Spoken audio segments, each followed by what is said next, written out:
Começa agora um programa que traz tudo sobre o livro mais lido em todos os tempos. Apresentamos O Som do Livro.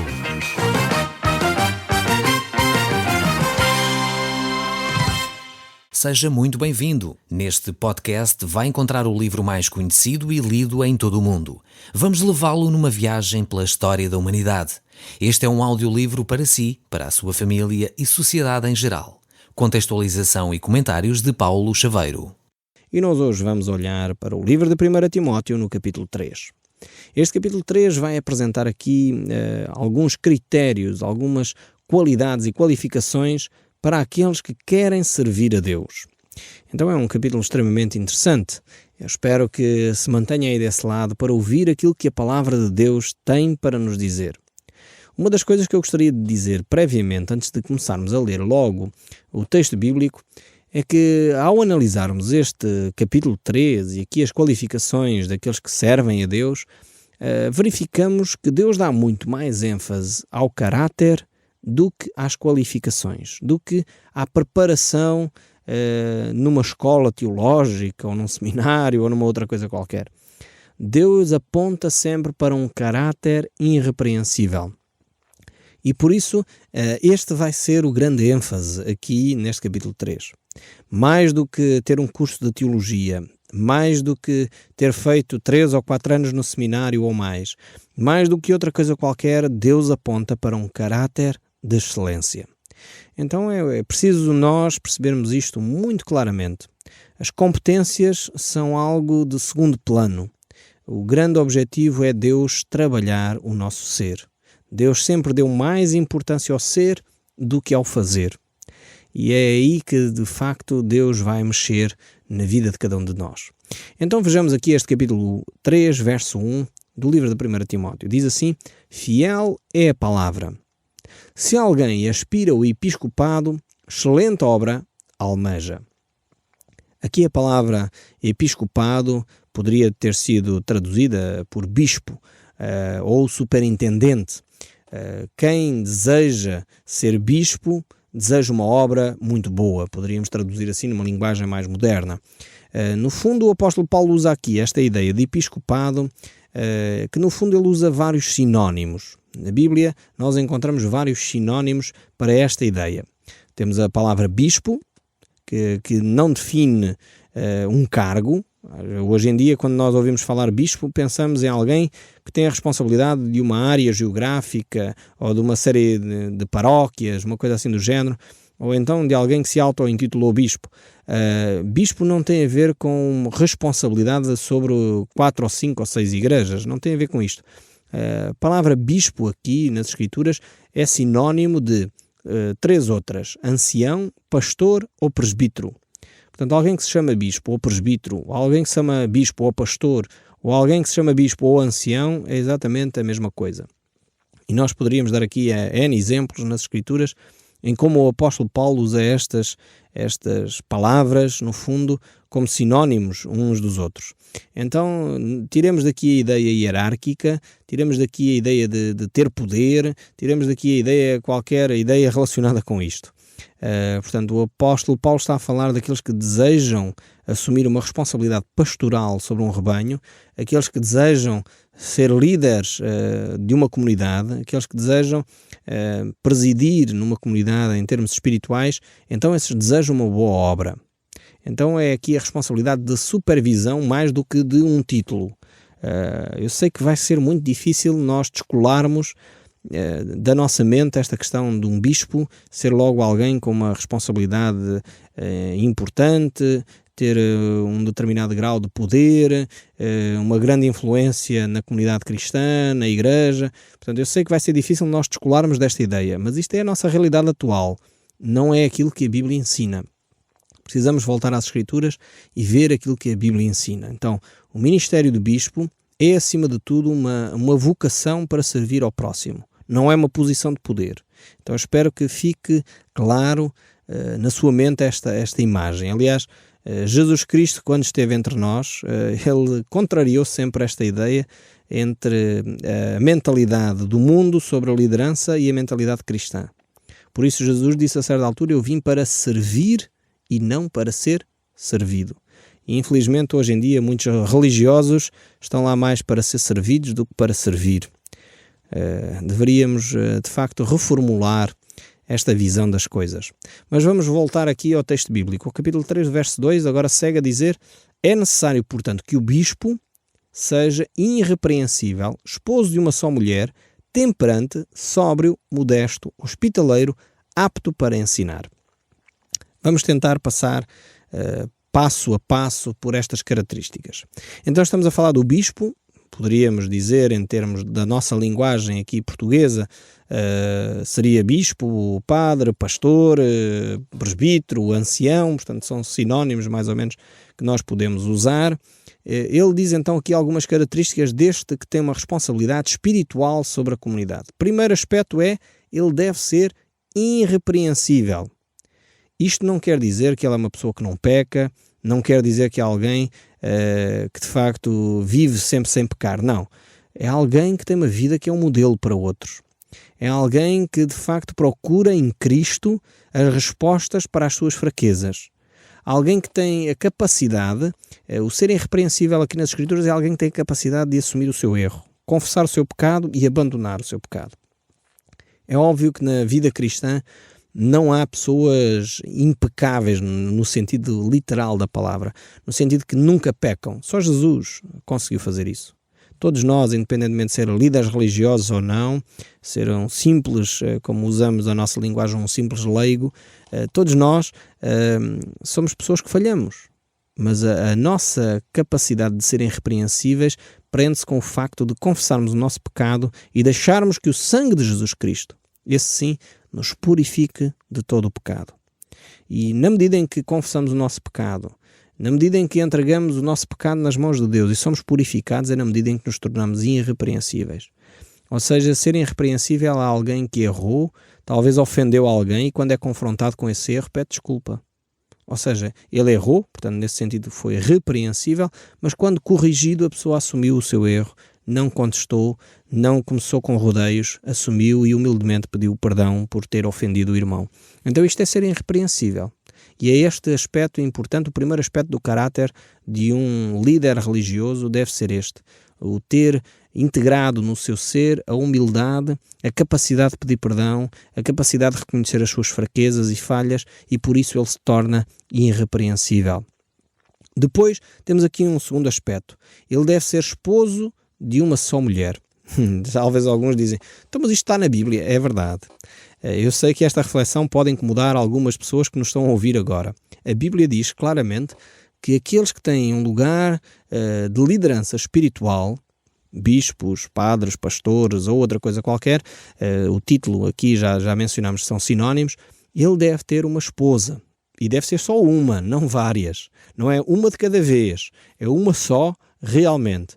Porquê que a Bíblia nos exorta a este aspecto? Isso nós vamos encontrar mais à frente, que a vida familiar deve servir como modelo e deve servir também como balão de ensaio, podemos dizer assim, para verificar se o líder religioso tem capacidade para governar a casa de Deus, mas ao mesmo tempo para evitar uma série de tentações que um líder solteiro será sujeito. Por isso mesmo ele deve ter uma esposa. E isto é a Bíblia que ensina. Esta questão do celibato deveria ser de facto uma opção pessoal e não uma imposição de uma hierarquia.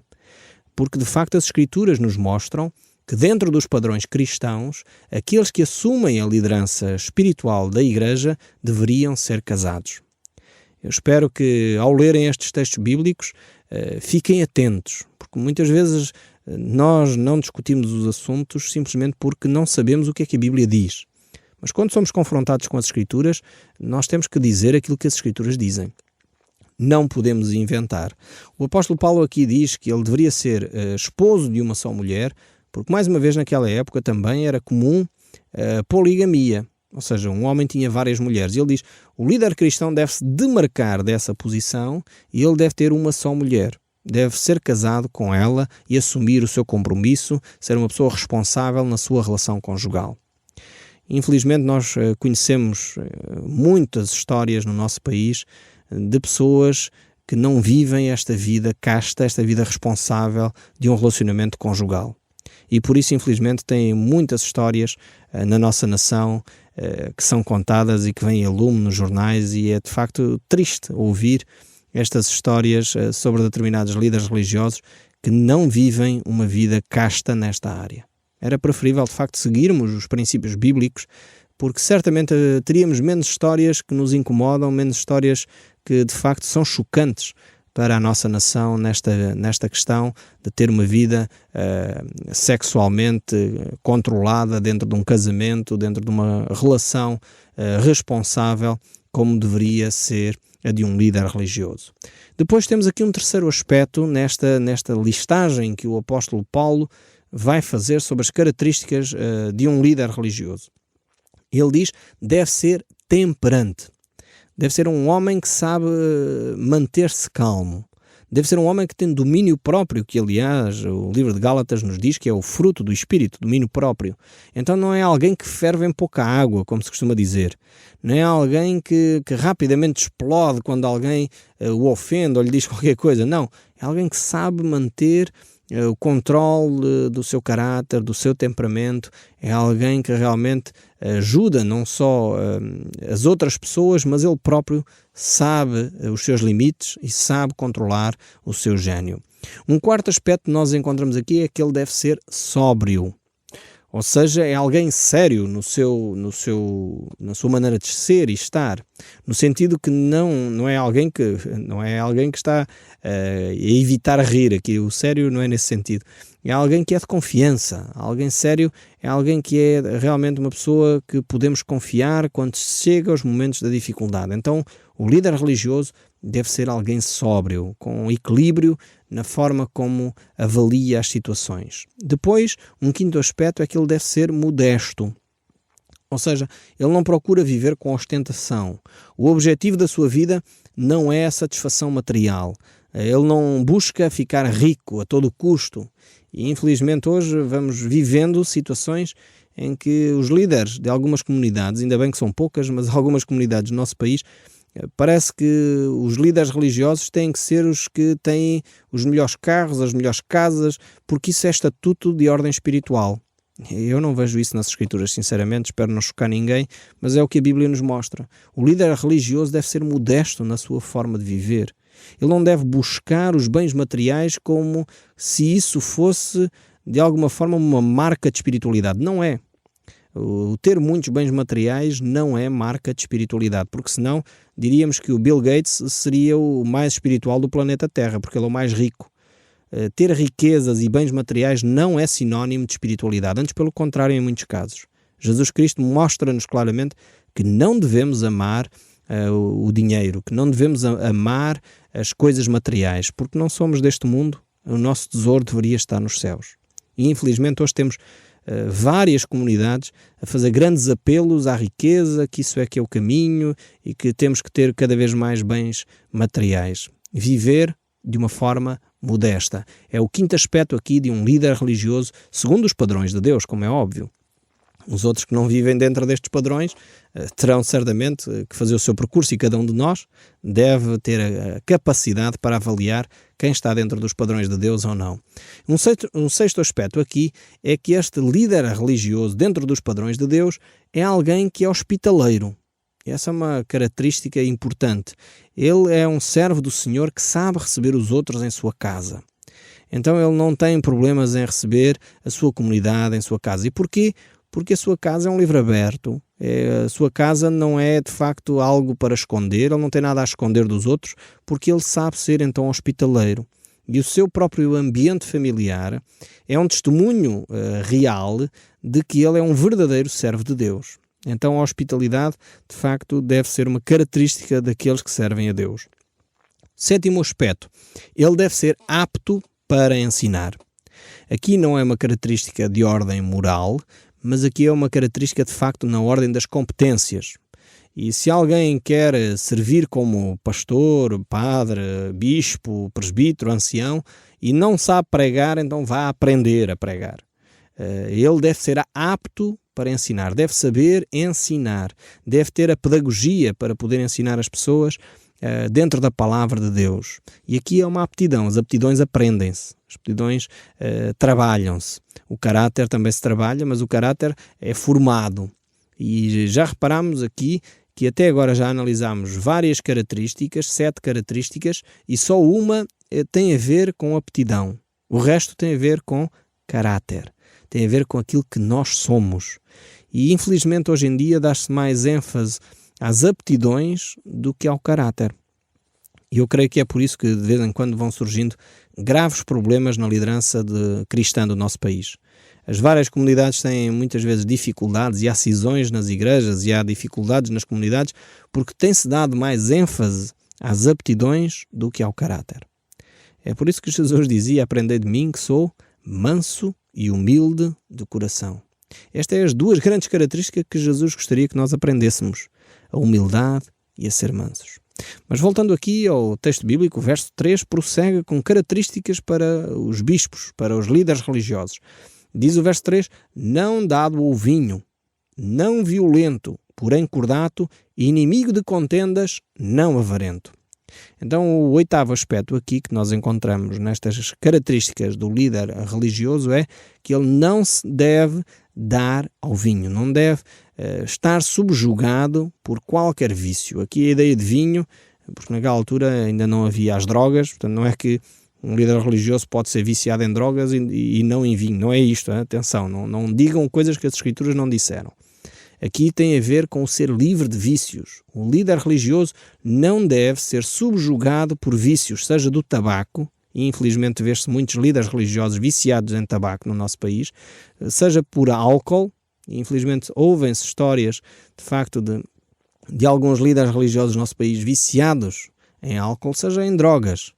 E há pouco tempo saíram alguns filmes nas televisões sobre estas temáticas. Alguns religiosos da nossa nação que viviam debaixo destes vícios. E a Bíblia é clara que não deve ser dado a vinho. Quando é assim, se o líder, o padre, está a viver dentro destes vícios, deve ser disciplinado. A Bíblia dá orientações sobre esta matéria. A pessoa não pode viver com problemas nesta área e ao mesmo tempo aspirar a desenvolver áreas de ordem espiritual. Deve ser um exemplo de vida. Depois vemos aqui a outra característica, a 9ª característica, é que ele não deve ser violento. Antes, pelo contrário, ele deve ser cordato, alguém que desenvolve e pacifica à sua volta. Não é alguém que é violento, alguém que promove a violência.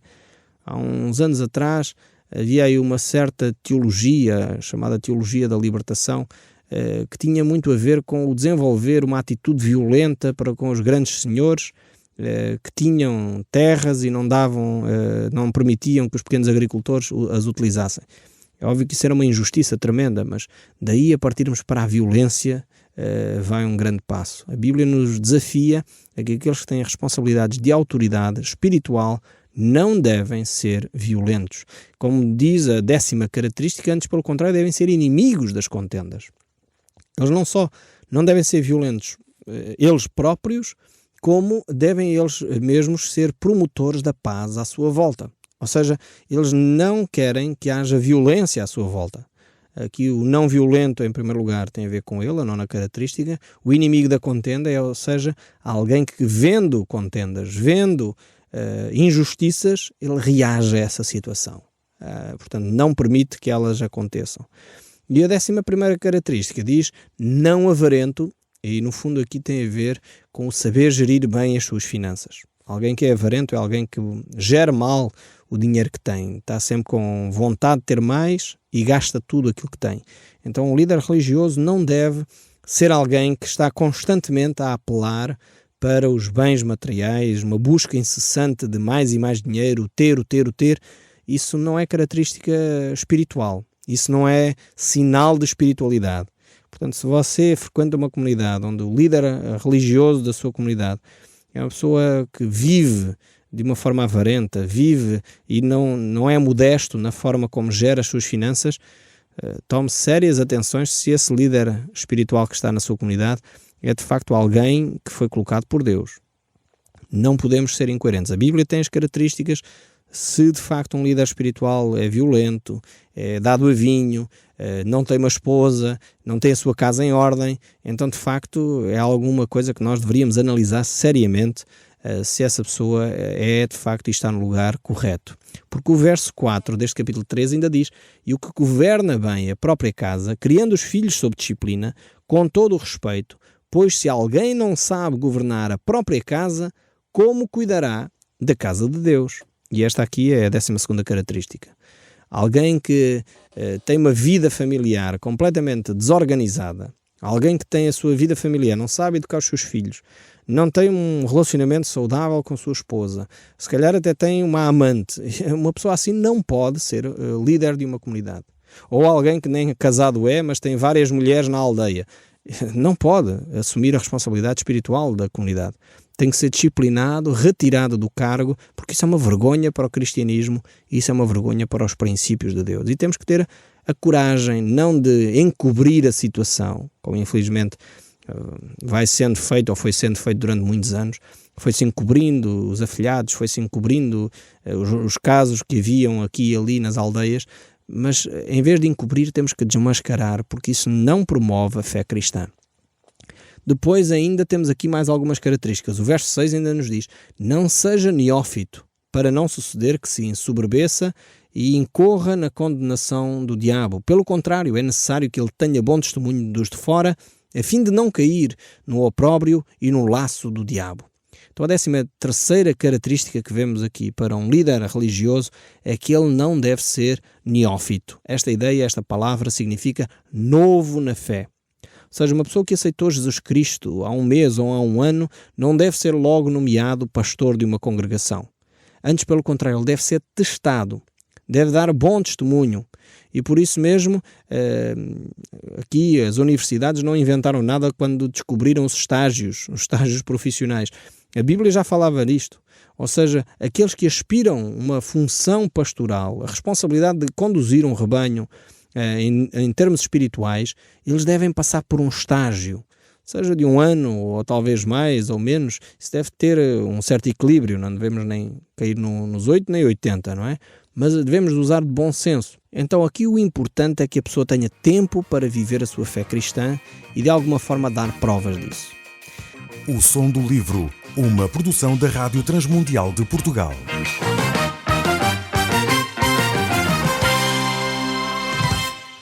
RTM. Conhece todos os nossos programas em rtmportugal.org. Uma produção da Rádio Transmundial de Portugal.